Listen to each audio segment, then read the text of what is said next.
Good morning, everyone. I believe we have the go-ahead here, so we'll get started. Welcome to our Committee of the Whole meeting. Before we begin, I just want to remind everyone that this is the open part of the meeting anyways, will be recorded and live streamed. And we'll begin with calling the roll. So please raise your hand and state your presence when I call your name. Deputy Mayor Moher. Here. Councillor Landsman. I'm here. Councillor Watt. I'm here. Hello, and of course myself. We have a number of staff joining us today on the line. So as everybody rolls in, say hello. We've got our CAO, Alana Arthur, Acting Clerk, Martina Chait-Hartwig, Interim Treasurer, Paul Kramer. I believe, hello, Paul. I believe our Fire Chief, Chuck Patterson, will be joining us a little bit later. Manager of Recreation Facilities, Mike Mood. Our Chief Building Official, Brian Fawcett, and Manager of Public Works, Jake Condon. Hands going up, hello. And before I call the meeting to order, since we have almost all of our managers here, with the exception of our Fire Chief, on behalf of the residents within the township, I just want to pass along thanks to all of the managers and their staff for all of the work that's being done with cleanup, either literally outside on the streets in our parks and at our facilities or behind the scenes, making sure that all the resources are there. Many of our staff have been negatively impacted with their homes and personal property and haven't had hydro over the last week or so and have been faced with their own challenges, and yet they have all risen up to the occasion to support our residents. So personally, thank you. On behalf of our residents, thank you, and I'm sure members of the committee also, thank you. So with that, let's call the meeting to order, and we'll begin with the land acknowledgement. We respectfully acknowledge that we are on the treaty and traditional territory of the Michi-Sageg and Nishabeg. We offer our gratitude to the First Peoples for their care for and teachings about our earth and our relations. May we honor those teachings. Moving on, is there any disclosure of pecuniary interest? Being nothing, could I have a motion to adopt the agenda that's before us today? Councillor Watt, Councillor Landsman, all in favor? And that motion is carried. Thank you. We don't have any delegations, petitions, or presentations, so we are moving on to reports, manager updates. Item 6.1, Township accounts.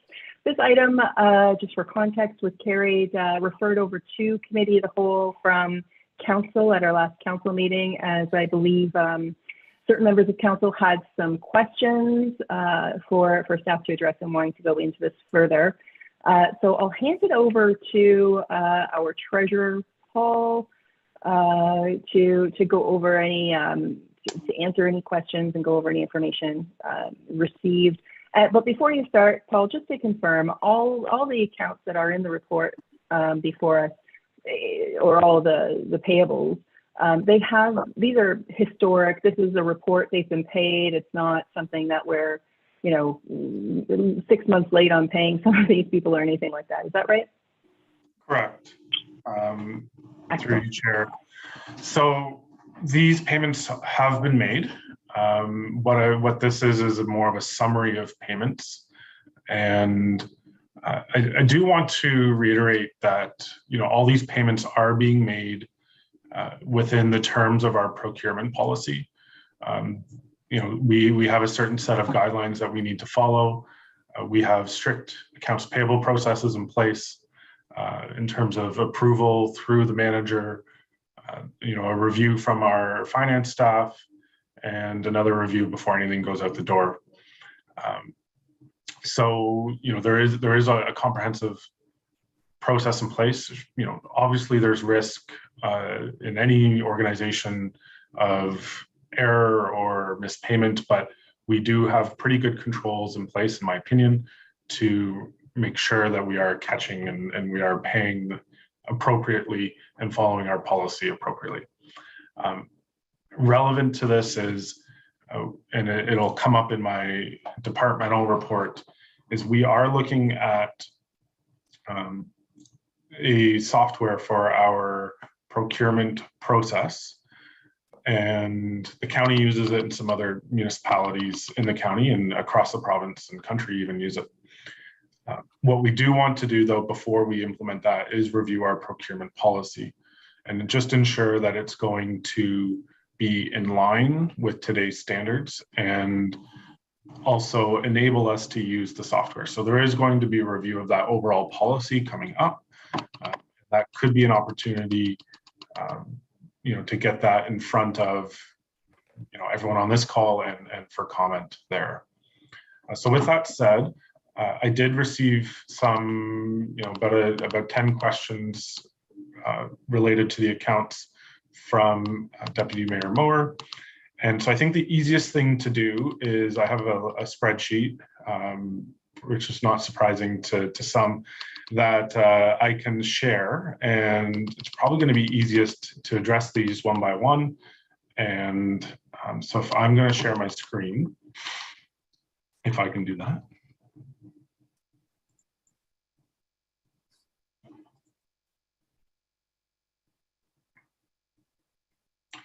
Okay, I will try and enlarge the text so everyone can read it.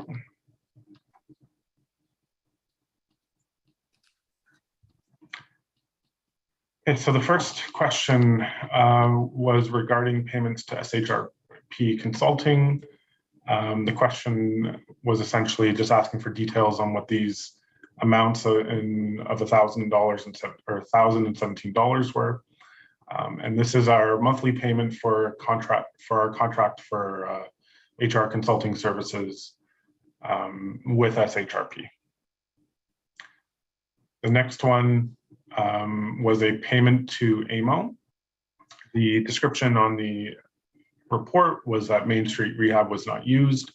So we were provided funding. I cannot recall the total amount that we were provided, but we were, due to the strict guidelines of the grant, we were not able to use all of the funds, and so we actually had to return the funds that we did not use back to AMO. And this was my understanding that this was previously reported to council in a staff report. For the legal fees to LLF lawyers in the amount of just over $5,400. These are legal fees related to a building matter. I cannot identify the individual and the person who they are relevant to. If there are questions specific to this payment, I could answer them probably offline, or we would have to go into camera. The next one is related to payments to Fritzl, and it was for annual preventative maintenance and the Douro Community Center monitoring, which breaking those amounts down sometimes, and sometimes the challenge with what you're going to see on this on the accounts report is, we're restricted in our financial system on the description that we can put in, and so in terms of number of characters, and it can be a challenge to get all the relevant information on that invoice into that little box. But what the two amounts there were, so there's an annual preventative maintenance fee, and then there's an annual software fee. So the comment was that the solar panels are not working yet, and so should we have held payment? In my discussions with other staff, the solar panels are working and have been working. What has not been working for a little while was the ability to rotate towards the sun. So that would reduce the amount of energy that they're producing. It's estimated, let's say 30%, but they have been working the entire time, but that the ability to rotate has been fixed recently. And so we do have an obligation to pay these bills, and the maintenance is part of their contract, and same with the software. Some questions about some Home Depot expenses. And so this is, there was miscellaneous kind of equipment purchases for community centers and parks related to leaf blower, batteries for power tools, and air compressor replacement. Just things that were needed for the operations and cleanup around the property. Expense for Mark's Work Warehouse related to jackets for the community center. The comment was, not sure if they are being worn. And then I can confirm in asking the manager of Parks and Rec that the jackets are being worn when appropriate in winter months. I have to kind of guess on the intent of this question. A payment to TF Graphics for two payments for $121. And they're for receipt books, and the question is around paper receipts versus online receipts. So when we do issue paper receipts is at right at the community center when payments are received there. That staff have the ability to ensure that whoever's making the payment has a receipt and proof of payment. Where we might be able to reduce the amount of receipts and even this process in general is we are working on getting a more accessible online payment option for residents. And this may potentially be able to remove the need to make payments directly at the facility. But we aren't there yet. It's it's nuanced and taking time to get that up and running, partly because of the shortage in staff. It seems like every company I'm working with are behind and delayed. For snow plowing, sorry, I didn't finish my thought on this, but the comment is that are there alternatives, and that they're not using proper equipment, I'm assuming, for the job. So we are looking into alternatives, and a report will be upcoming and being provided to council on some of what those alternatives are. That's as much as I can really say in terms of it from a payables perspective and the explanation.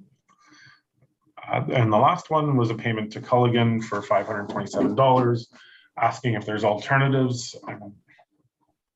I can't speak to in the moment when my understanding is that the water filter was down and unsafe, and so there was a service call for $200, and the UV light was needed to be replaced for $319, and then the difference in that will be a little bit of taxes. And so with that, I hope I've provided the information that was needed and clarified on some of these payments. Thank you for that breakdown, Paul. I don't see anybody's hands up, but I do. Sorry, Councillor Watt. But if you will allow me, I know that these questions came from Deputy Mayor Moher, so perhaps we can go to him first to just make sure that satisfies the questions, or if there were any other follow-up questions that Deputy Mayor Moher had. I wonder if you could take the presentation down and we can see each other again. Good. Thank you. I guess I want to make a few comments here. I've no doubt that there are good controls in place, but each year one of us sign a letter that with our auditor that we're ultimately responsible for the bills that are produced and approved, or the monies that are spent on behalf of the ratepayers. And this happens every year, because I generally ask the question about the particular letter. And I think most of this information was primarily just more details. I'm happy to see the Sharp Consulting. For some reason, I forgot it was HR, and that's understandable. Good explanation on the Main Street. I realize you can't release LLF fees, but I have a good guess who it is. I guess the Fritzl, I have concerns about the statement that they're working. They're not working as designed, and 30% of lost revenue is lost revenue. And the Donwood Fire Hall solar is still not working. It says of 2 days ago, unless it got working yesterday. So it's lost revenue when they're flat as a pancake and they're not following the sun. The one about the Home Depot equipment, on the details, it said equipment fire clean. Your explanation had nothing to do, no reference to fire or whatever. So I guess the explanation on the accounts was a little bit different than what you explained, but that's no problem. Mark's Workwear House, I understand that. If they're winter jackets, we wouldn't want them to wear them at Hockeyville. And of course, the winter, I wasn't at the community center during winter. TF Graphics, I'm happy to hear that even on your report, Paul, some of this paper stuff will be eliminated on some of the programs you're working on in right now. So that's good. And if somebody wants a receipt, you know, we can send them an electronic receipt and they can print 10 copies if they wish. Why we have to fill it out manually at this day and age is just beyond me. So even with people paying at the community center, nothing wrong with sending an email to them to say, here's, we'll send it within a couple of days to you. And in that way, you got their email address as well at the same time for marketing or whatever, for assuming they're a loyal customer. Regarding the snow plowing, I'm glad to hear that you're working on that, because when I observed it, I was surprised they just used snowplow trucks rather than Michigan loaders, because Michigan loaders would probably be a better tool. And I'm sure Jake could help you with that, because there just seems to be a lot, takes a long time, and it was very, very expensive. So I'm happy that you're dealing with it. So that was all. I just, I'm curious, though, that I'm the only one that raised any questions, and I guess I just find that a little bit puzzling.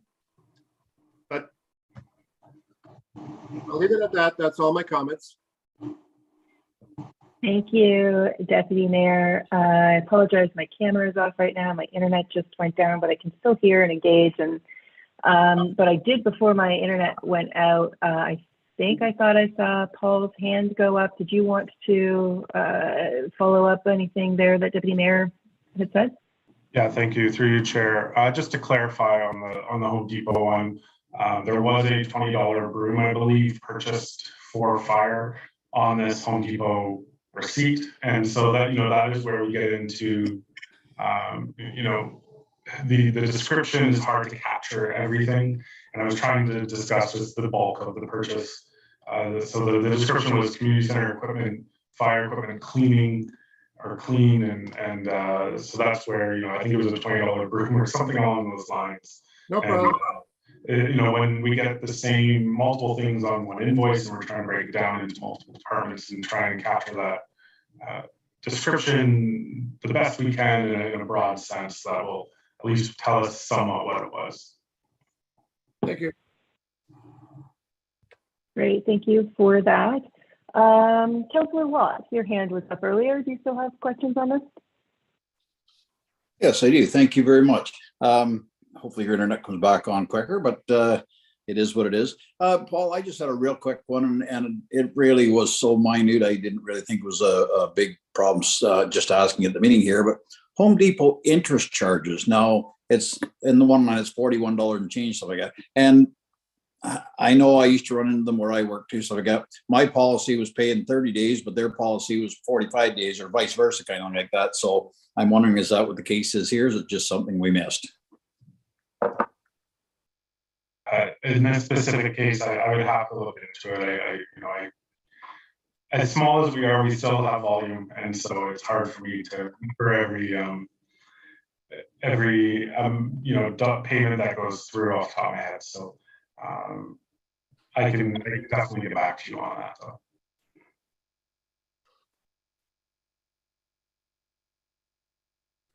Perfect. Thank you very much. There's no big rush on it. It's not an important thing. Excellent. Can you hear me okay? Is my audio on now? Yeah, we're good. Okay. I apologize for that distraction. My internet hasn't been the same since the storm, so hopefully we'll be able to keep a solid connection. Were there any other members of committee who had questions? Seeing none. Elena, I was going to say, it looks like you had something to say. Through you, Chair Watson, and just to speak to Councillor Watt's question with regards to the interest charges, I had seen that come through as well, and I think I had asked Donna at the time with regard to why we had an interest charge. And Paul, maybe you can correct me if I'm wrong, but I believe it's actually a Home Depot credit card or account that we had incurred an interest charge on. And Paul and I have been chatting because we currently have one credit card that is addressed to the municipality or issued to the municipality in my name. And we've talked about the new procurement bylaw and potentially expanding it to having additional credit cards so that we don't have this Home Depot account and run into these costs. So it is something that actually I had seen before and flagged. So we'll move forward to try to eliminate any kind of interest charge like that. Excellent. Thank you for that. Okay, so moving on then, I suppose we're looking for a motion at this point to receive the report. Does it need to be received at this level, or Deputy Mayor? I'll move to receive the report. Thanks. Thank you. And Councillor Landsman, all in favor? Great, thank you. So moving on, item 6.2, the Stony Lake Road landfill annual monitoring, and we have Jake to give us an update on that. Jake, over to you. Thank you, through you, the chair. This is just kind of an update I wanted to bring to council's eyes here for prior to the report, future report going to council. Cambium was awarded the annual monitoring testing for closed landfills. They have succeeded in reducing the testing at the Warsaw Road site. They're working on the Stony Lake site and the Halls Glen site to reduce those tests as well. But I just wanted to update on the Stony Lake Road site. There is an increase in boron concentrations at the site. So Cambium has proposed installing another well, if you will, and doing some accelerated testing there over the next 3 years. This will be reviewed by the ministry, and if it's approved by the ministry, then that's the plan that will go ahead. So I didn't want to bring anything to council, with a set number or cost to this if the ministry does not approve it and wishes to have some additional testing or additional wells installed. So I think the report is kind of self-explanatory. There is some approximate costs that outlined there, but again, I didn't want to bring a definite number to council and then have to come back and change that at a later date. So there will be a report coming back with the after the ministry does approve it, with the reports as well attached to the report. If there's any questions there, I'm happy to answer. Thank you. Jake, any questions from the committee? Yes, please. Deputy Mayor? Yes, one question.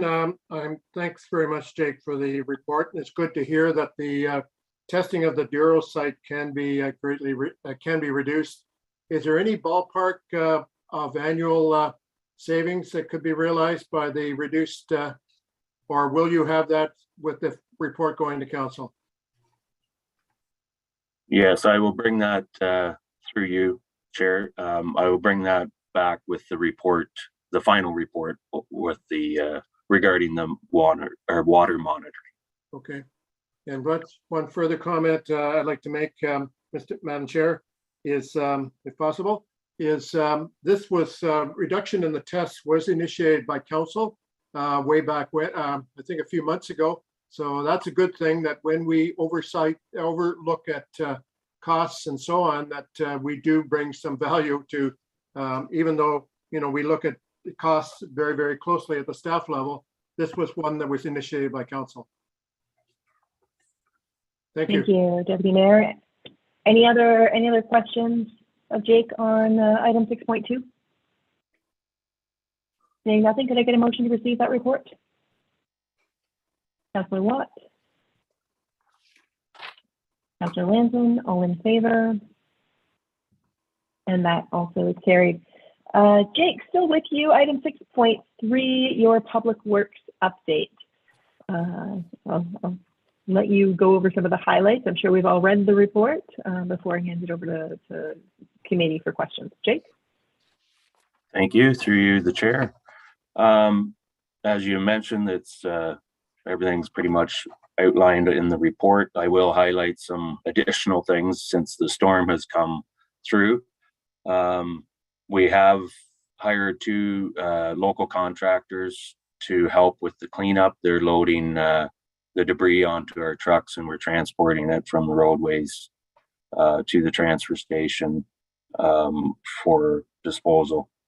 We have also offered free disposal of spoiled food to residents the first week of the storm. After the storm, we've, as well as accepting brush at the transfer station.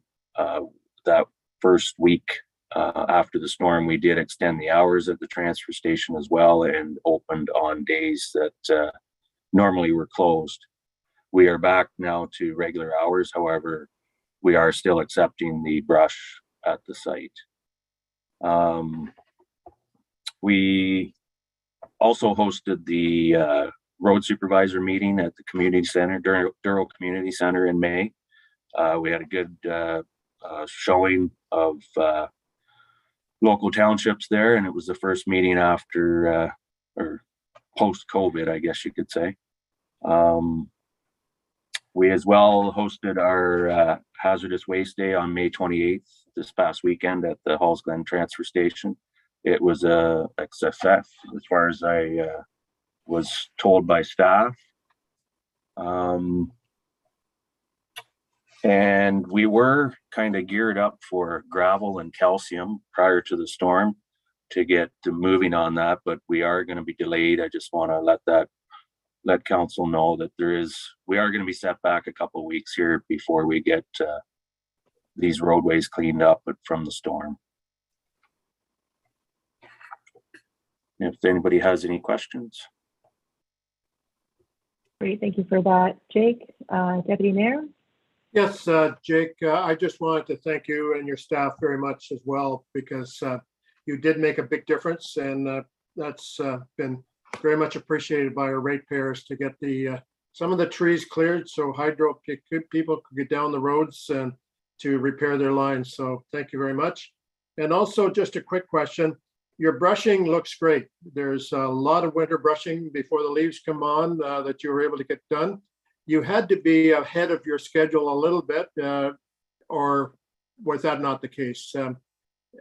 Like the roads, there's positive comments coming back from people. So even though when we do the cutting, sometimes you get negative comments, when it's all done and cleared, you do get people notice, and they realize it's going to help in next winter or the winters fall.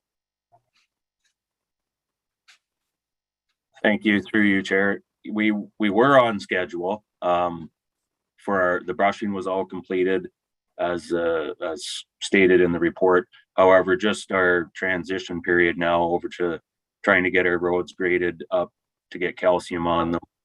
You know, we've had all staff, all hands on deck here cleaning up after the storm. So that's going to put us back a bit.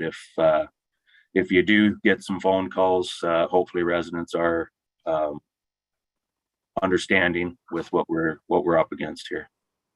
Okay. Thank you. Thank you. Thank you, Jake. Councillor Lanson, did I see your hand up earlier? Go ahead. Yes, thank you. Through you to Jake, I have 2 questions, if I may. And first of all, the road work that I've seen done is fantastic. And the cleanup, I've heard such good things about it based on what a mess it was. With regard to taking brush to Halls Glen, is that still available for free to residents? Because I know a lot of them have just got their hydro back and haven't even got a lot of stuff cleaned up yet. Yes, through you, Chair, it is going to be available for the coming weeks, couple more weeks anyways. We'll see how the demand is, and it is free, yes. Okay, thank you. And my second question is, going back a few years to the roads that we had that had such issues with the hard stuff sticking to your cars and making a mess. How are those roads progressing in this time period? Are they like in better condition than they were? Well, I can just speak on what council's resolution to that was, I guess, was to apply. I think they changed from 10 years to 5 years, 3 inches of gravel, and as well the year after, I believe they put an inch of gravel on some of those problem roads to help rectify. We have in the last year, possibly 2 years, I've allotted some of our gravel to some of those sections to help even more with them to try to improve them. I think it's going to be, I think we're slowly making them a little better. Every spring seems to be the worst for those sections because they do have that material on them, but we're trying to get as much on them and make them a little better as we can. Thank you. Councillor Watt. Yes, through you, Madam Chair. Jake, thanks very much. I know everybody has said it, but I mean, you guys are doing a great job, and it's a big job. So I know guys are giving it everything they've got to get all this done. So my one question was already answered about the transfer station. My second one, I talked to a gentleman in Lakefield yesterday that lives up by Young's Point, and on their particular road, they ended up cutting it out themselves just to be able to get into their home and back out. Like there was 3 or 4 of them on that road, and I can't remember the name of the road, but he said we cut it out enough that we could get vehicles in and out, their own personal vehicles. If a fire truck or an ambulance had to get in, they at least made it accessible. But all the stuff is still on the sides of the road. Is that something that, and I will probably see him again the next week or so here, is that something that you'll be monitoring all the roads of the township? When you find stuff like that, it'll be cleaned up sooner or later? And I'm not saying tomorrow, but just in the near future, or is that something they have to worry about getting rid of? Yeah, through you, Chair. If it's a private road, it will be up to the residents to remove that, obviously. But if it is on our road system, we are, that's what we're doing. We're trying to get around all of them with the machines. We find that the easiest way, quickest way to clean it up. We do have the chipper, a crew out with the chipper as well, doing what they can with the chipper, but it will be cleaned up in time. We do have a list of roads that require the machines versus the chipper. So yeah, it'll all be cleaned up. And if it happens to be, if we happen to get there before they actually do the cleanup, or if there's more afterwards, I guess, after we go through, we'll try to double back and pick up what we can. Perfect. Thank you very much. I don't know if it's a private or township road. I'll have to ask him.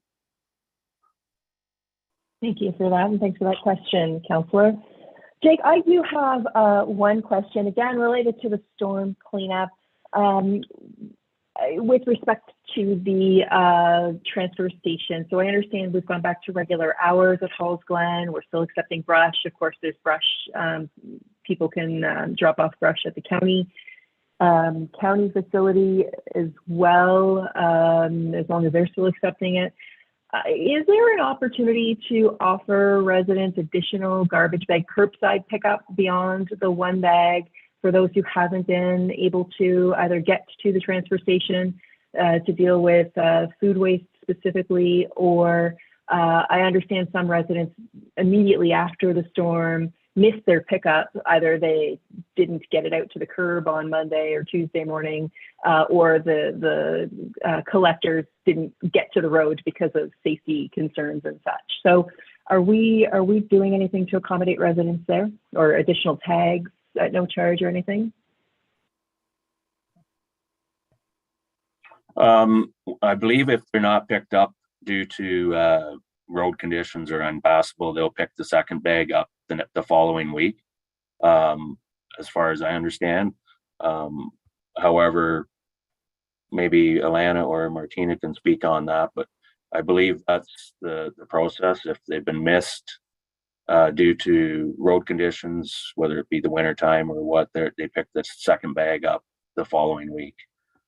And they're welcome to take it to the transfer station as well to dispose of. Thank you. Alana? Just to add to that through you, Chair, we did have a message actually from our contractor that there were a number of roads that they couldn't access, so they will pick up a second bag in that case. We have not made any provisions for additional curbside pickup with the contractor at this time. I don't know if that's an option. We were just accepting the food waste at no charge directly at the transfer station. I think most of the municipalities, we did have a quick CAO call to sort of discuss how everybody was handling it. I believe the city was taking another approach and not accepting it. So we were trying to be as common across the board as we could and still offering that opportunity. So we haven't right now reached out to the contractor, and I don't know that we've received a lot of calls about it, but if it's something that we're trying to address, you know, the problem areas, if it's something that is becoming an issue, we can always look at it. Thank you. Okay, so I'm not seeing any other hands up, so could I get a motion to receive report number 6.3? Deputy Mayor Mohan, seconded by Councillor Watt, and all in favor, and that is carried. Thank you, Jake, for your updates. Moving on to Mike Mood with report 6.4, the recreation facilities. Hi, Mike, welcome. Hi, good morning, and through you, Madam Chair. I guess you've all seen the majority of the report and what we've been working on as of late. So I just wanted to start off by recognizing Douro Minor Hockey for all their efforts in their quest for Craft Hockeyville. The journey was quick and fast, but there was a lot to do.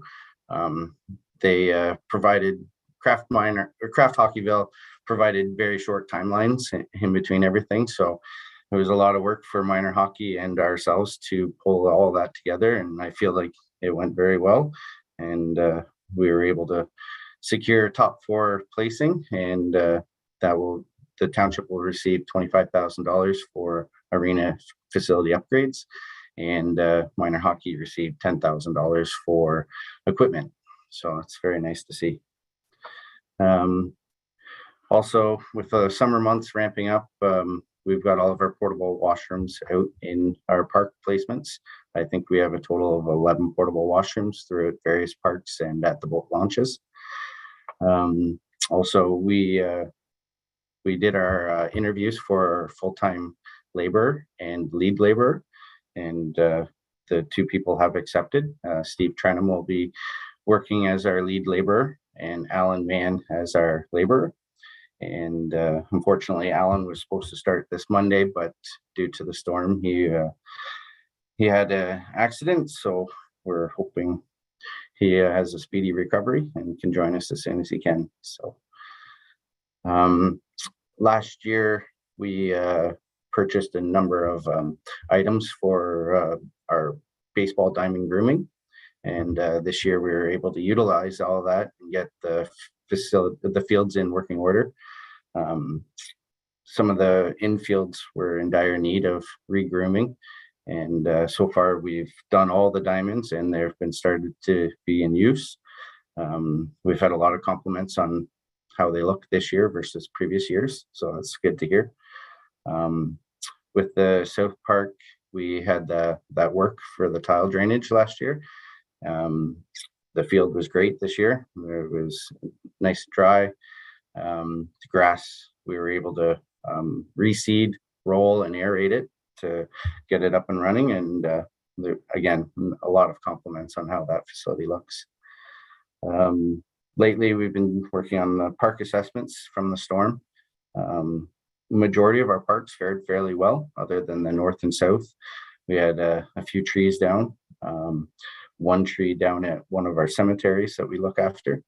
And then the Johnson Trail, it took considerable damage.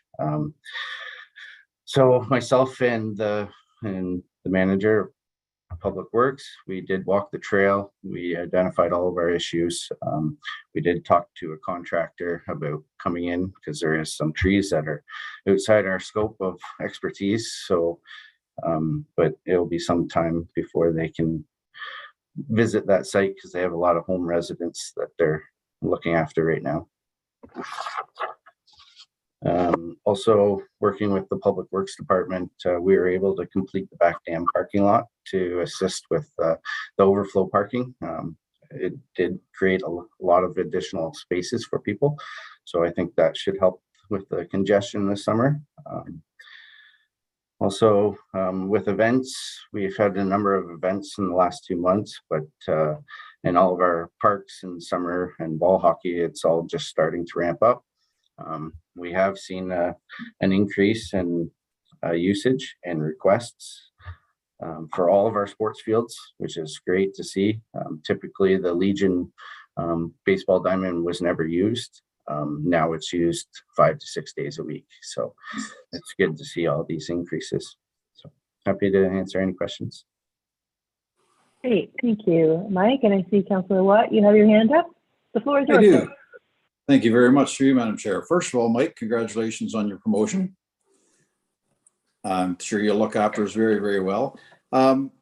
The back dam, that was going to be one of my points. It looks absolutely fantastic. Lots of good comments on it, even right down to the boat launch. It's too bad it's not a little bit deeper, but we can't do anything about that. But no, it looks great up there. Other than that, I don't really see anything or hear of anything out of the ordinary. Just you've got a busy summer ahead of you, and good luck. Thank you. Thank you, Councillor Watt. Deputy Mayor Moher. Oh, you're muted, sir. Thank you, Mike, for your report. And Hockeyville was well done by your staff and yourself doing the plans, working with minor hockey, and it was very professionally done. So thank you.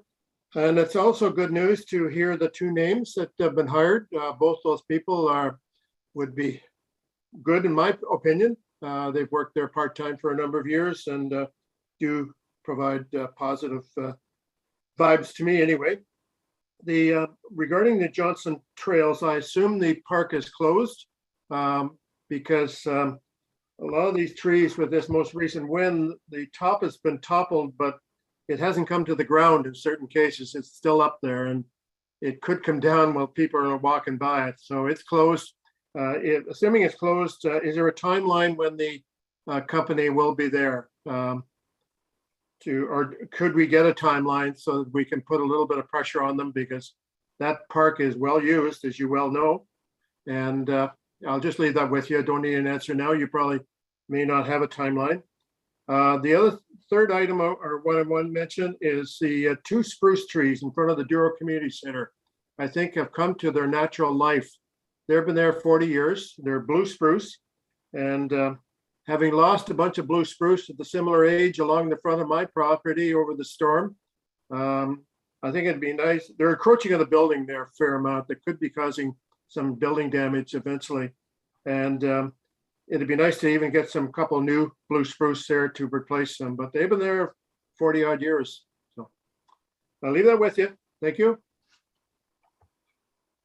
Thank you, Deputy Mayor. Any further questions from the committee? I just have a couple then. With respect, just to pick up the comment from Deputy Mayor Moher on the Robert Johnson Eco Forest, I don't suspect many people will be wanting in there right now. I was in Saturday morning about 2 hours before the storm, and the mosquitoes are somewhat unbearable. So props to both yourself and Jake for having to walk through that after the storm. The questions that I have specifically are around, the dying questions that hockey wants to know. How are we with the ice plant repairs at the Warsaw facility?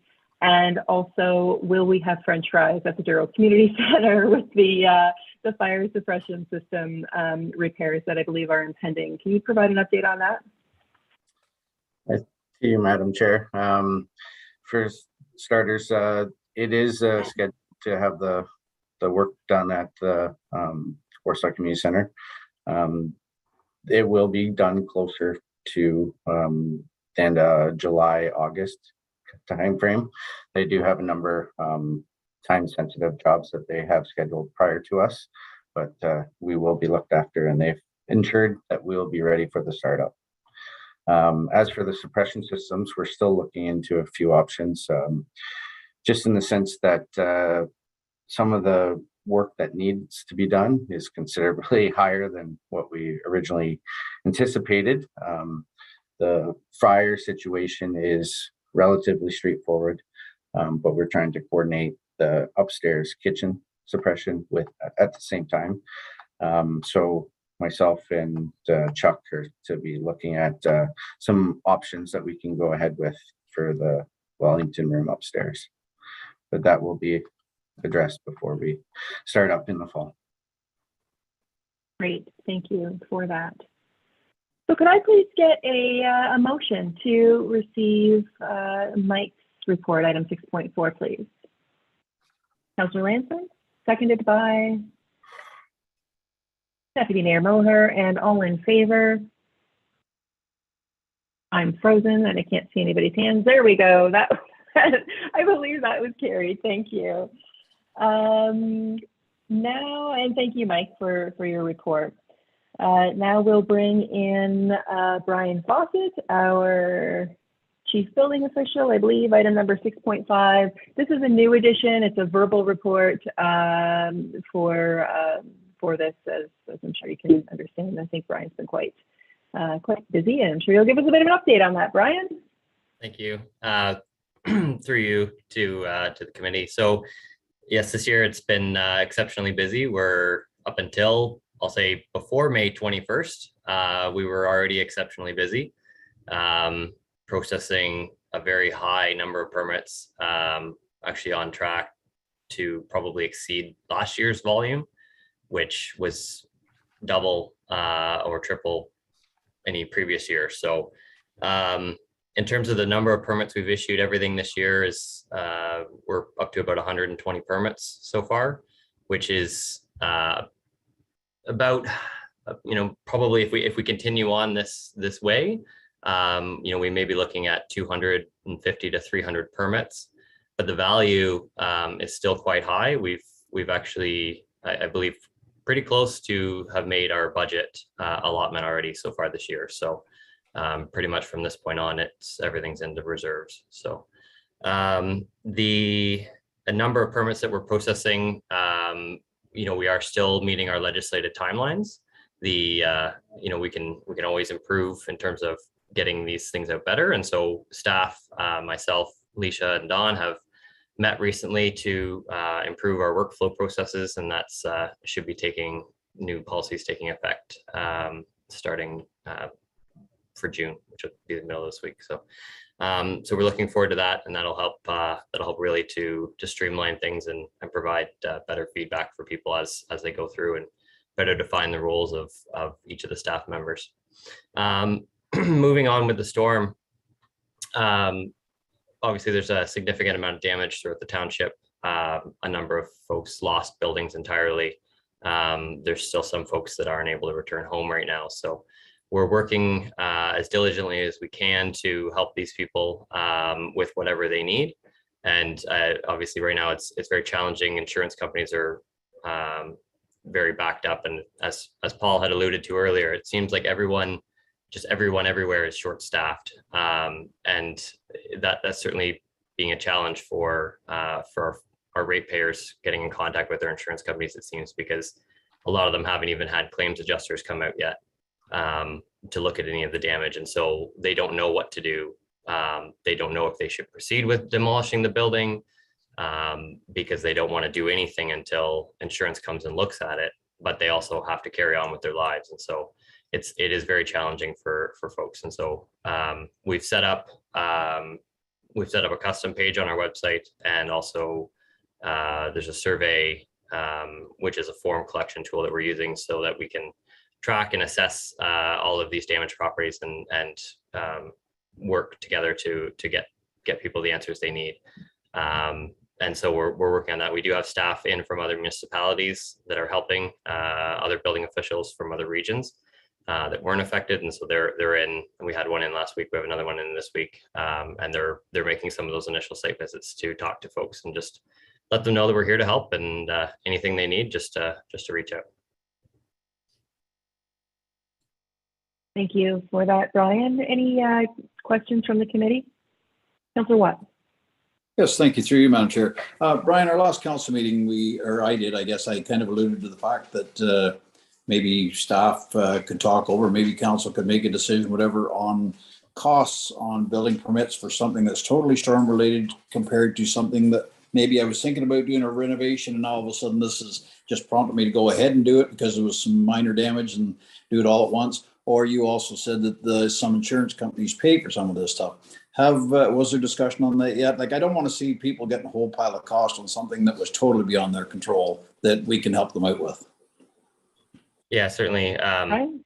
Through you, Chair, to Councillor Watt's question. So obviously, yes, we don't want to see our ratepayers be burdened by something that was completely out of their control. And so we are still working on the most appropriate method to resolve those issues. I think the one that we have settled on is that if someone's demolishing a building, that's a farm building that wouldn't normally require a permit.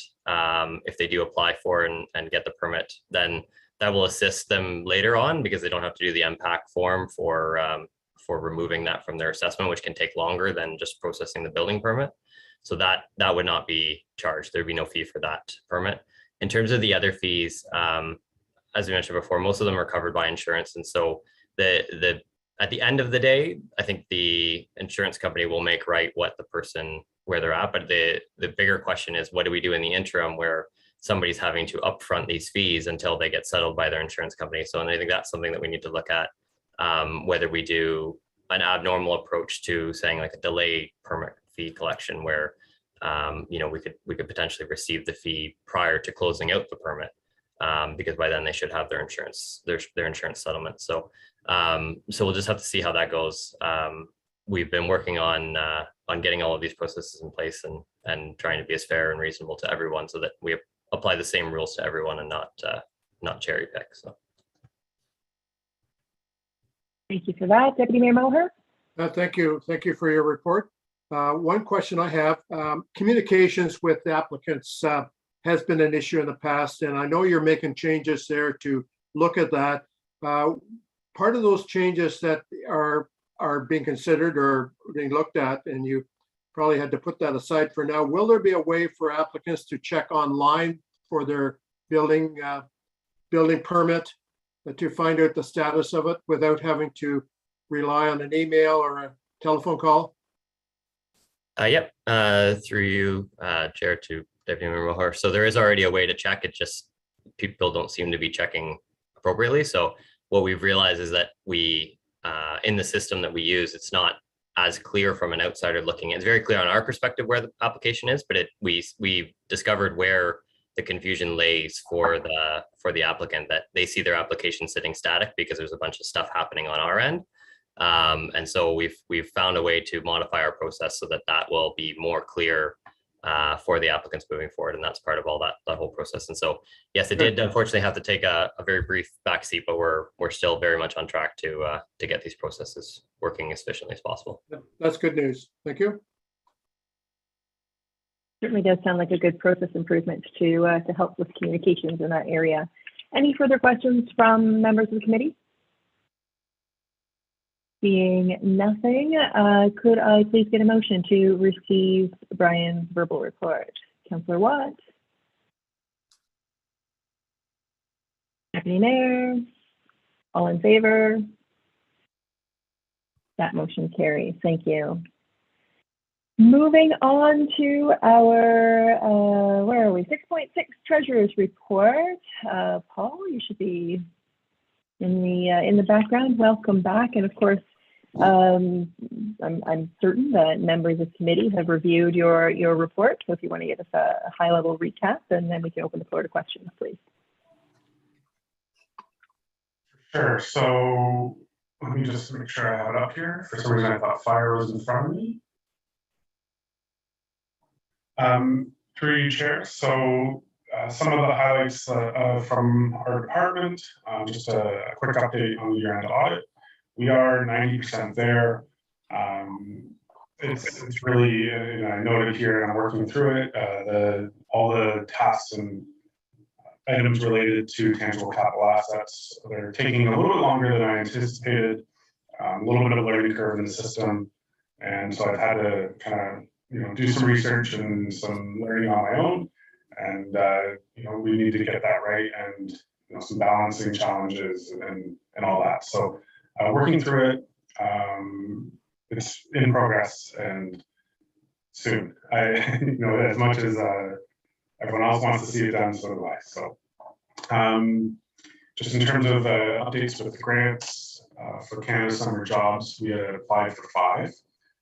We did receive approval for 2.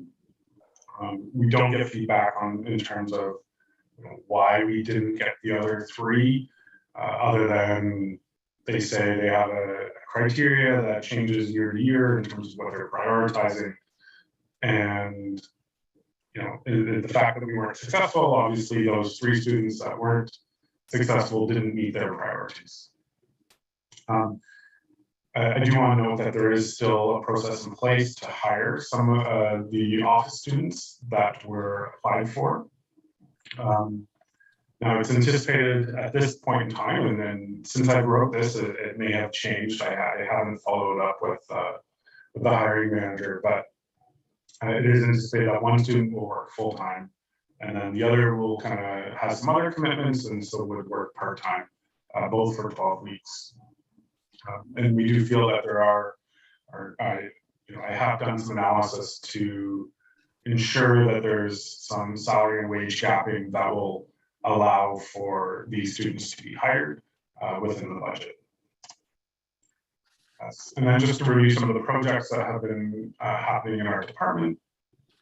So as part of the budget was a finance process review and finalizing the scope of work with the consultant, who will be Tammy Carruthers at this point in time, as long as we can kind of make sure that she's available and within our time frame. What we were looking at originally was, let's do the whole project. Let's review all our processes at once. But as I kind of sat down to write that scope and then to work with Tammy, I think that the more appropriate approach is going to be just tackle what we can, a little bit more in piecemeal. I think it'll be more manageable for our department, and even from a consulting perspective. I think each phase there's going to be things that we need to change and implement, and if we just get all of that at once and all these changes, I think it'll be unrealistic to make all those changes at the same time. So the first phase will be related to our payroll processes. I think that's our most urgent, and that was highlighted in the service delivery review. Just another quick project, HR Live, it's related to that payroll process. And we'd like to move our timesheet process to digital. That may be done through HR Live, but there's also another system that we could consider which may better integrate with our financial software. Online payments, I mentioned this one earlier, just working with Paymantis to allow for payments for almost everything that we collect through our website. We actually have pretty much implemented electronic tax bills. And so what this will allow is for all the residents to receive their tax bills through email rather than through paper and postage. This may seem like a small little change, but I think it'll save on postage, and it'll save on work, printing and stuffing envelopes. We are going to have a spot on the website, a form where residents can go to and input their information and basically sign up to receive their bill through email rather than through postage. I think this is also better for residents as it allows them, I know me, I'd rather keep an email than a stack of paper and have to file away a stack of paper. I can access that email much easier. So when people need to refer to their balance or refer to how much they needed to pay, it'll be much more accessible for the residents. And the last one, I won't go into too much, but I did mention it earlier. There is a bids and tenders project where this will essentially move our procurement process digitally, and we have had a kind of a kickoff meeting exploring what we'll need to do to get this up and running. The actual implementation was included in our most recent website project, so there's actually going to be no extra costs to the municipality. It's just going to be the time and ensuring that our procurement policy is in place and up to date to allow for this process to be completed digitally. With that, I'll answer any questions. Thank you. Paul, any questions from the committee? Councilor Lansman. Yes, thank you. Through you to Paul, with regard to setting up for online payment and this kind of thing, how will ratepayers be notified? When is this going to start? And I'm sorry if you said it. You were. No, that's okay. So in terms of online payments, I can't say exactly when. I would like it to have happened yesterday, but it's. We will be a lot of times what we're getting residents asking for the option, and we don't have a great option right now. The challenge with online payments is we have multiple different systems that require different information. And so we need to have the ability to distinguish, an invoice number for a booking payment or facility booking versus a dog tag versus our property taxes or a building permit. Those are 4 different systems that I just listed off. So we need to have the ability to make sure that we're getting the right information. Through online banking, all we can do is get one piece of information, and we really need 2 indicators. We need who's paying it and the invoice. So, specifically, what are you paying? So the rollout in communication, I think we'll have that communicated on our website once it is available. And then also, a lot of times people are asking for it. So when they ask for it, we're going to be able to tell them to go and instruct them on how to pay it. In terms of the electronic tax bills, that's more around actually receiving your bill online. And in order to communicate that, I think we'll come up with a more comprehensive communication strategy.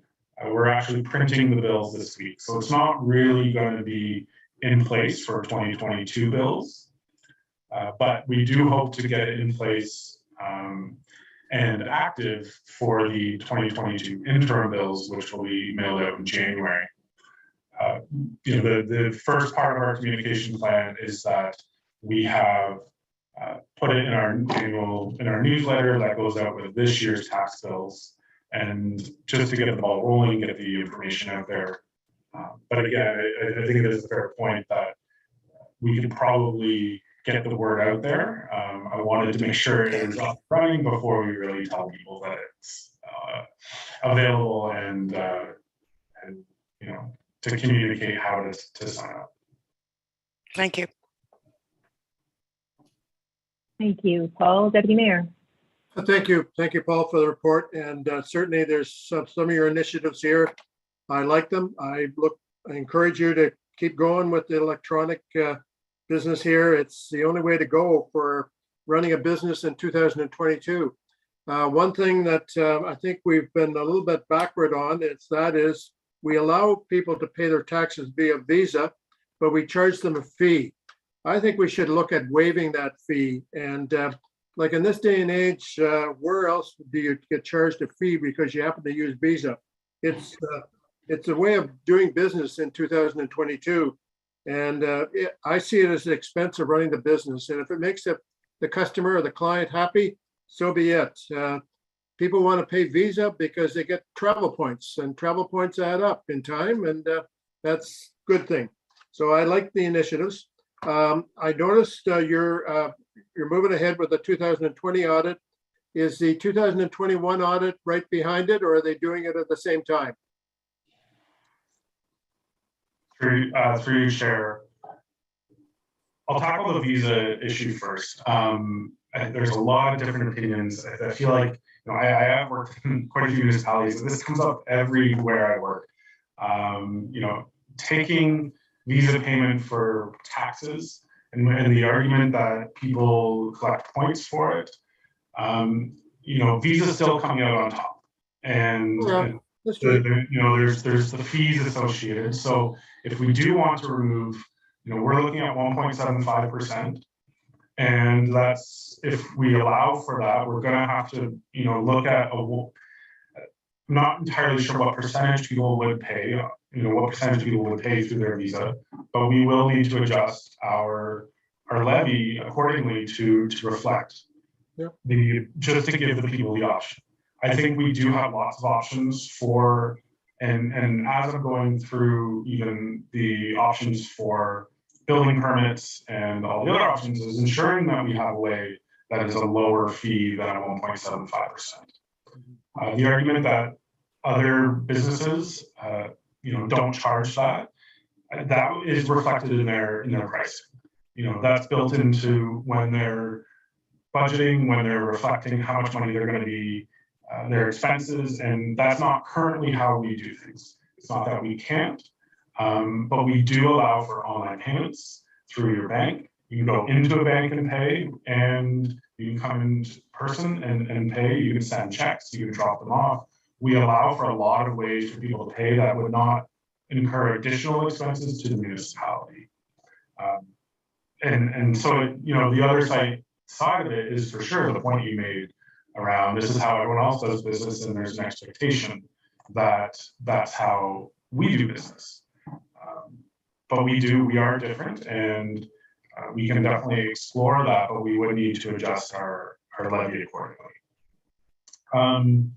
In terms of the audit, yes, the 2021 audit the preliminary was complete, but for them to, and so they've looked at done the transactionary audit and the review of our processes, but for them to move into the next stage of that audit, they need to finish 2020, as they need the statements and the carry forwards and everything to be finalized to move into the 2021.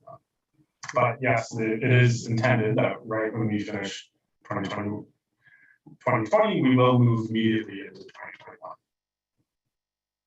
Okay, Madam Chair, just one supplementary. Yep, go ahead. I hear you regarding the visa, and municipalities are just resistant to it. Once you raise to 1.75, you don't have to do it every year because it's already in the base. And I think having been the treasurer of the Morton Healthcare Center, we raised $4.4 million over a period of years. And I would say 50 of the major donations were by visa. And I was quite surprised when and it was done through Selwyn. And it was surprisingly how much people wanted to do that for the points. And I realized Visa always comes out on top. They always do. Banks always come out on top. But I think we should make it easier for them. Thank you. Thank you for that. Any other questions of Paul regarding his report from the committee? Deputy Mayor, your hand's still up. I'm assuming it's just from the previous. Yep, I'm tardy here. Fair enough. No worries. Paul, I just have one quick follow-up on the electronic tax bills and the move towards that. I'm making an assumption here that, at no time in the foreseeable future are we thinking that it will be mandatory for all residents to receive them electronically. This is more of an opt-in approach. Obviously, many people, including myself, prefer electronic invoicing and billing and what have you, but there are certainly a good section of the community who may prefer to have paper still sent to them. So that is still the plan. Is that correct? Through you, Chair. Yes, that's absolutely correct. There have not been conversations out loud, anyways, about making it mandatory. I think ultimately, we are nowhere near this, but could I see a future where it's mandatory? Yes, but we're nowhere near. I don't think we're ready for that. Where that future is, I don't know. But whether, a lot of places have moved towards adding a fee if you want the paper bill. I don't think we're there. I think we're we're a public agency, and it's part of the cost of doing business at this point in time. Great, thank you. So could I please have a motion from a member of the committee to receive item 6.6, the report from Paul? Councillor Watt, Deputy Mayor, all in favor? That motion carries. Thank you. I am confused as to where we are. Is it fire that's next? No, fire is last, correct? Alana, set me straight, please. I think initially we had said that we would put Chuck to the end just because we weren't sure when he could join us, but if the committee is okay with it, maybe we can move him now so he can do his report. I know he's actually meeting with some ministry staff this afternoon to tour the municipality and the damage. So if we could get him in and out, that might be helpful for him to.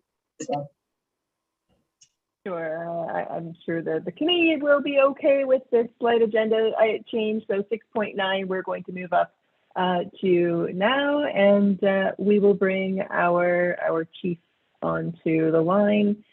Hello, Chief. Welcome. Good morning.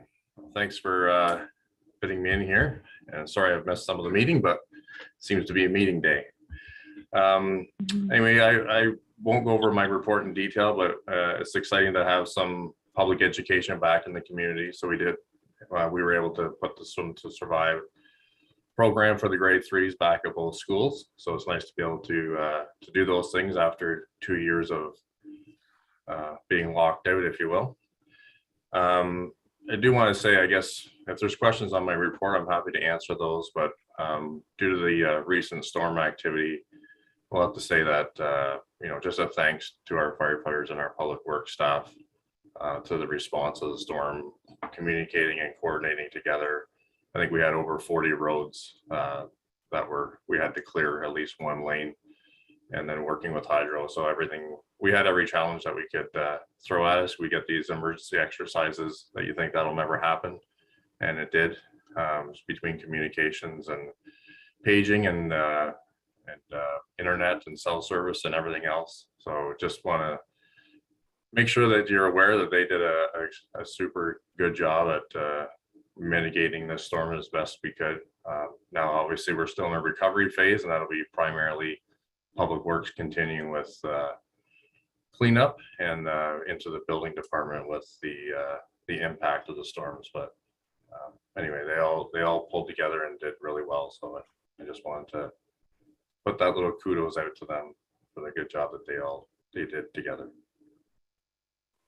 Anyway, at the start, at the start of the meeting, we did certainly acknowledge all of the managers and their staff for all the efforts. So please pass along our thanks to all of the firefighters. Deputy Mayor Moher. Yes, I'd just like to repeat that, Madam Chair. I appreciate the support and the firefighters out there keeping us safe. So during this very stressful time for a lot of families. Also, thank you for your assertiveness in your report regarding the pandemic. I congratulate you for your statement. And I think nothing less of as you as a fire chief, it is your responsibility, and I commend you for accepting that responsibility. And despite some scaremongering by a few, I'm happy to hear that there has not been a problem. And and I think there's probably a question I'd like to ask in caucus, but I'm not sure you're able to stay around for the caucus portion of this meeting. Depends on what it is. The timing. I can try.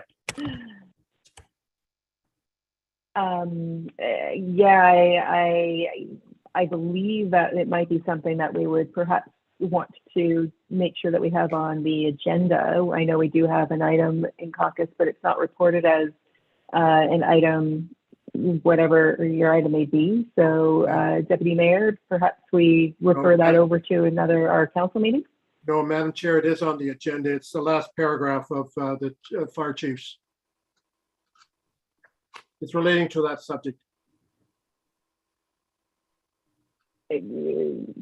Sorry, I don't have the report immediately in front of me. I'm just pulling it up here.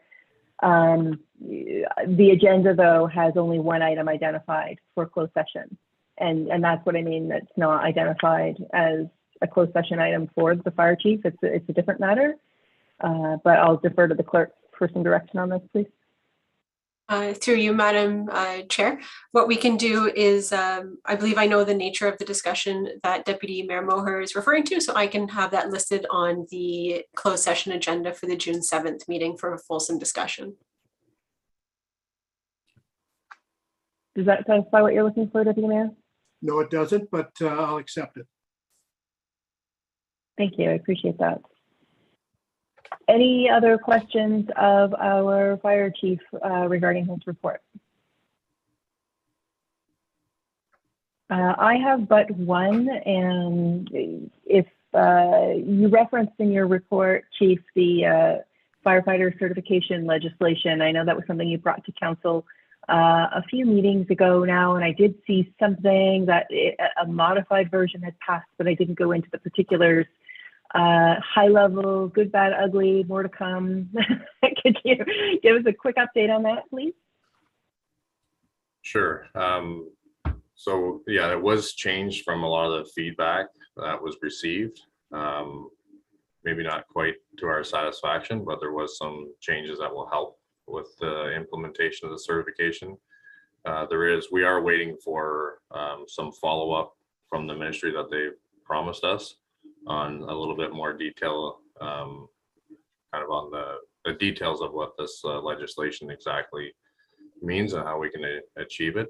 So we're kind of waiting for that meeting so we don't go ahead and start doing a bunch of things based on assumption.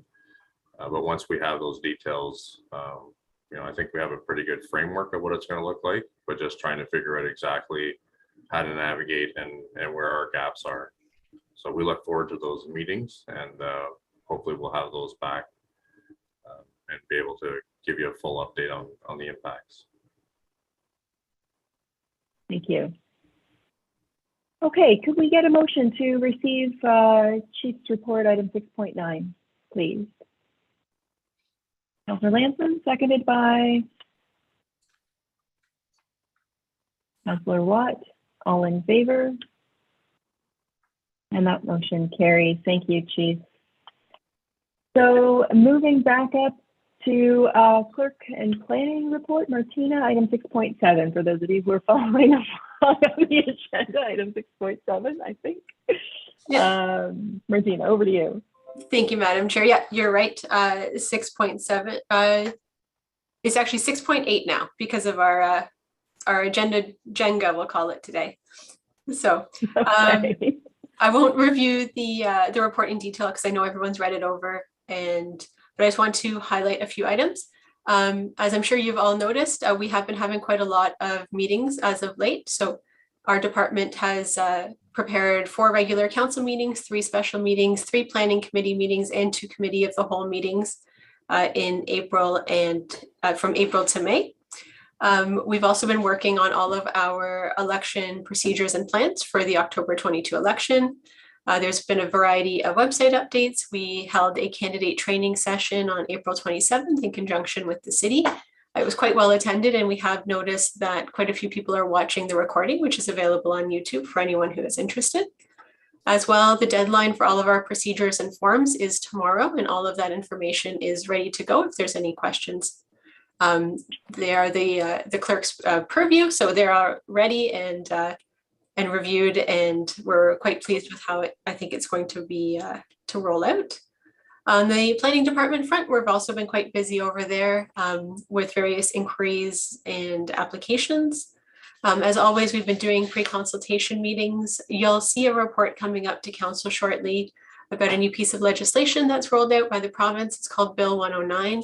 It's going to have some changes to our pre-consultation formats, to our zoning bylaw amendments, and to site plan control. So be on the lookout for that information, but I wanted to give you a heads up that you will be seeing some changes because of the new legislation and some new timelines and restrictions that are going to be put in place, which means the municipality will need to be more adaptable, which means we will need to front end load our applications instead of back end loading them. So Hopefully it will also reduce some of the wait time that people have through the application process with reviews. Further to that, on the official plan project, the county had held their public meeting for the plan back on March 18th. And this week at County Council, they are receiving a full draft with all of the schedules. It's on the agenda for tomorrow, and I can send a link to anyone who's interested in either following that meeting or looking at the report. We're currently working through peer review processes for a variety of applications. We've got the Clancy subdivision, the Ontario Turtle Conservation Centre, Patterson Carrington, and the Riel Ironwoods project, along with the St. Joseph Catholic School Board site plan. And again, another report is going to be coming to council on that shortly. Further to that, there's just been some miscellaneous items taking place. As Paul reported, we have done interviews for summer students. We are going to be hiring 2 summer students. As Paul mentioned, 1 full-time and 1 with more part-time style hours. They will be starting on June 20th and June 27th, respectively.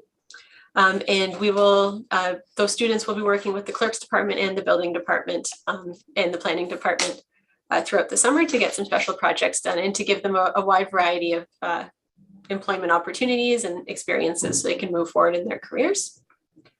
The department's also been supporting other departments in recovery efforts, preparing news releases, updating the website, ensuring that the messaging coming from staff is accurate and informative. There's also going to be a new FAQ posted on our website regarding election questions. I've already gotten a few questions from people about electronic ballots, PIN letters and things like that. So we're going to have a fulsome FAQ on the website. So if people can't contact us because it's the weekend or overnight, they can go to that website and hopefully get all of their questions answered right away. Further to that, our service delivery review meeting had been scheduled for the day after the storm. We had canceled that, and we are trying to find a date for our meeting so that we can reconvene and continue working on our projects and getting updates. So happy to answer any questions, but I think that's the big overview for now. Thank you for that. Councillor Watt, your hand's up. The floor is yours. Yes, thank you very much, Madam Chair. Through you. It's more of a comment than a question. I did speak with Martina the other day about not receiving my ballots or my election notification. None of my family did. I was in contact after I talked to her with Dave Smith's office, and they said they're getting bombarded with calls of people that didn't get them anymore. And it seems to be all over the fact that, excuse me, since the last election 4 years ago, with the changes in addresses and stuff, you know, like if I put in 1388 County Road 4, it reverts to R10 Douro-Dummer for some reason, whatever. And I don't get my mail at 1388 County Road 4. I have a PO box here in Warsaw, which seems to have been wiped out completely. So they know there is a big problem, but they just said to reiterate to anybody you talk to, and maybe this could go on our frequently asked questions, is if you didn't receive that, you can just show up with a piece of identification, like a driver's license, something with a picture on it, and re-register at the ballot station, and they should be able to update the information for future. So they're hoping. Martina? Thank you, Madam Chairwoman. So just for clarification, the election that Councillor Watt is talking about is the provincial election, not the municipal election. But Councillor Watt is definitely correct. There's been a lot of phone calls from the public about the provincial election and how they can register, how they can ensure they have the right to vote. And so our staff have been providing that information and providing contacts with Elections Ontario to get those problems solved. We are taking notice here at the municipality about those concerns and questions. And so our FAQs will address those types of common issues. Because we prepare our own list of electors, we take data from MPAC and other sources, and then we blend it all together here and do our own review. We are able to catch some of those more local errors that come with addressing concerns and problems. So hopefully we'll be able to avoid that, but we have noted it as a special interest issue for us to make sure that we address that. So it's good to talk about. Thank you. Yep. Deputy Mayor Moher. Thank you. Thank you for the input. And yes, there has been a lot of election issues. My advance poll was sending me to Lakehurst up in Trent Lakes. So that was a little bit too far to drive. And like it's actually Rod Manley is running the office in Peterborough. So I called the office and they did exactly what Councillor Watts said to do, is go to the poll, show your ID, and they'll allow you to vote. So, and that went well up at the Lakefield Community Center. I've had some unofficial feedback that the addition at St. Joseph's School in Douro is dragging. Are there issues there that are being dragged on by any chance, or will that be included in a report coming at next meeting? Because this is a high growth area, and it's very positive that they're adding 4 new classrooms at this school. And any community anymore where we have this kind of growth in our community is very, very positive. So we got to encourage this whatever we can and remove the roadblocks. I don't know whether you've got any further data or not, Martina, but it would be much appreciated at some stage, whether it's this meeting or our next meeting. Martina? Thank you, Madam Chair. So on St. Joseph's School, the township review and the ORCA review is all complete. We're currently just waiting on some engineering data from Stantec regarding the plans. And so the report that I'm bringing forward to council will be a report basically asking council whether they would be willing to delegate the authority to approve the site plan to staff, so that when that information comes through, we can get that site plan signed and sealed as soon as possible. And it doesn't need to come back to council, which means they would be delayed until August. So that report will be fulsome with more details, but just so you know what we're working on here. Thank you very much. Councillor Watts? Yes, through you, Madam Chair. Just one more update to what Martina said. And thank you very much. I really appreciate the fact that how much our staff is helping out people. I did go on the Ontario website for the Ontario updates, stuff like that. It's closed down now. You can't make changes or get your name or find out if it's on there, that type of thing. Or you certainly can't make changes to it now. It's closed down till after the election. So, but one thing about it, there was not a place on it, and I did bring this up with Dave Smith's office. There wasn't a place on there to even add a PO box. You can get a street address, an RR, whatever, but there is nowhere to put a PO address. Or PO box. So I did irradiate that to them. Great, thank you. Any other questions of Martina on her report? Seeing nothing further, could I please get a motion to receive that report? Deputy Mayor Moher, Councillor Lanson, all in favor? And that carries. Thank you. Item 6.8989, we have our CAO's report. I've lost count now. I think it's 6.9. Alana, over to you. Thank you, Madam Chair.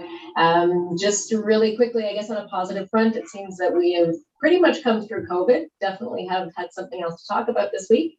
Our doors are officially open, so the intercom system is no longer necessary. It seems that our activities have resumed, so there's nothing within the municipality that's restricting us any longer with regards to the COVID restrictions. So I know there's still some things provincially there with masks and medical situations, but as far as the municipality is concerned, I think we've pretty much come through all of the COVID restrictions, and let's hope that we don't have to revisit them again in the fall, but things are definitely looking up on that front. As I think almost has been since I arrived, we continue to do some recruiting in HR. So we did do the interviews for the Parks Department, which I'm very pleased with that outcome. And I think that's already operating well. I know Jake has done some recruiting in the Public Works Department. And as of today, because one of the employees that went to Parks actually came from Public Works, so there was some movement there, but it appears that he has a full complement now.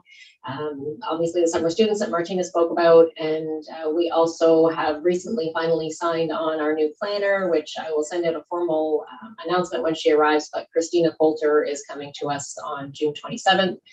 She's coming with over 25 years of experience. I didn't realize until I read her resume, and she comes to us from the Township of Cabot-Monaghan. So we're very excited to have her on board. So again, I will send out something formal as the date gets closer, but just so you are aware, I know that everybody on her end is aware now, and I can share that information. So we're excited about that. And I think today I can say we have a full complement, which is maybe the first time since I arrived. So hopefully we stay status quo. I think in addition to just sort of some of the one-off things that we're dealing with, obviously we've had some high-profile issues with our Birchview Road speed limit, our ORVs, and our short-term rentals. So that's occupied a lot of time. There seems to be a lot back and forth with some legal representation on some of the other properties that we're dealing with. So there's various files on that.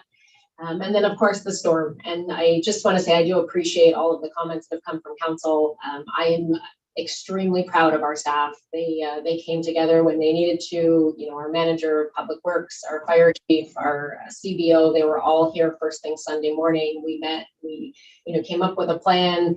Not to say if we were to go back, we couldn't have done some things differently, but for the most part, the departments came together. The fire department came out to help public works, and I was very pleased to see how well everybody worked together and got the job done and did the best that we could for our residents, and trying to pivot when we needed to, when we lost cell service and internet and with the lack of power. So it definitely was, I think, one of those tabletop emergencies, that those exercises that we do. It seemed that every time we thought we had it under control, we had something else to deal with. But at the end of the day, I don't think that they could have done a better job. So I'm very proud of our staff, and I appreciate the positive comments.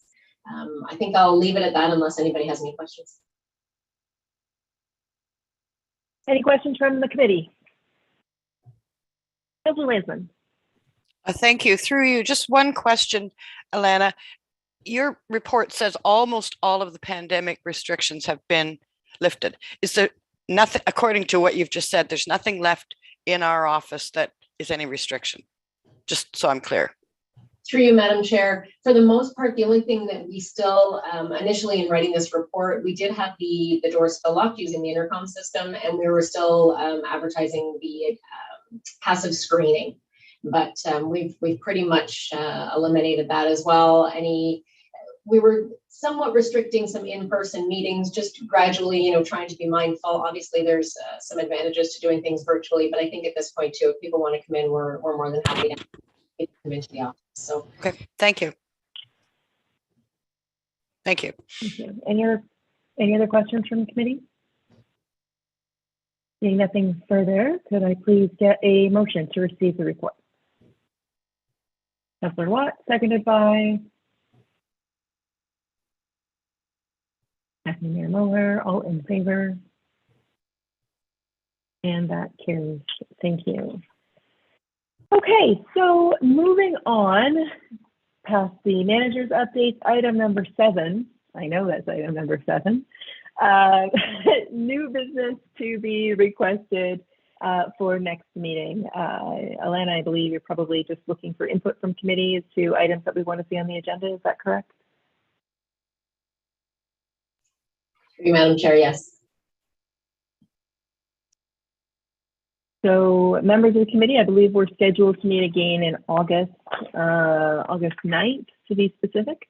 Are there any items that members of the committee would like to see staff bring forward for that meeting?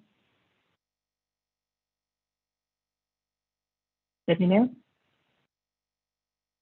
Oh, you're muted.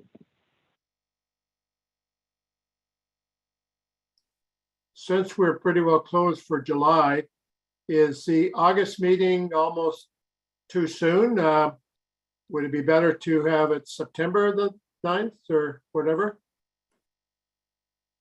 Or will there be enough on the agenda to make it worth it? I believe when you say since we're closed, I'm quite certain that staff are still working to move forward all the business of council and operating in their roles, even though we're not meeting as council. Just clarifying, so people don't take away the wrong. I would hate for people to make the wrong impression, thinking that we closed the municipality. No, I'm sure they've dealt with me for 25 years. Fair enough. So I think though what you're effectively asking is, back to staff. Is there anything that they're going to be looking for input from, given the fact that our July meeting schedule is light? Martina? Through you, Madam Chair, just knowing what we typically would put on the agenda, we would have departmental reports covering at least a 2-month span. So that would provide a pretty good update for council who maybe hasn't had a chance to speak with staff because they've been away. So there would be that. And then looking forward, there may be issues coming up in the fall that we may want to highlight in that August meeting. Just not knowing what those would be yet, but it gives us a good opportunity to kind of preview what's coming up for the fall season. Sure, that's fair. And I think in addition to that, I know that obviously we have our regular council meetings in June, and some of those items may be referred back to council for, or pardon me, to the committee for further discussion, depending on what those items are. So I think it's justified to have a meeting. The question again goes back to, is there anything in particular that members of committee are looking for staff to report back on?